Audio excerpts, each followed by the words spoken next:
na nzọụkwụ kajara akaja ịkwalite njem nlesapụ anya nakwazi ikpori ndụ n'ime steeti a gọọmenti Anambra steeti na njikọ aka n'ọrụ ije ride gbapere ụlọ oriri na ọṅụṅụ ga na-adị n'elu mmiri nke dị na Marine Jet nke Ọnịcha.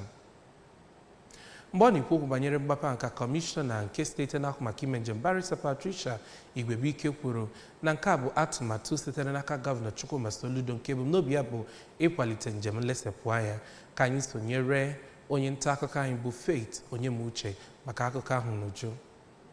Ga-aghọta na mmekọrịta ya na ije ride bụ ụzọ iji mee ka oghere dị n'ụzọ mmiri steeti a wee bụrụ ihe bara uru, na-adọta ndị ọbịa ma na-emepụta oghere azụmahịa maka ndị azụmahịa ime obodo. Mgbe ABS na-agba ya ajụjụ ọnụ, onye isi oche ije ride bụ Honorable Edward Ibuzo toro ezigbo atụmatụ a gọvanọ Soludo wepụtara, na-ekwu na ụlọ nri a ga-enye ụdị nri pụrụ iche nakwazi ilegharị anya n'elu mmiri nke dị na Anambra steeti.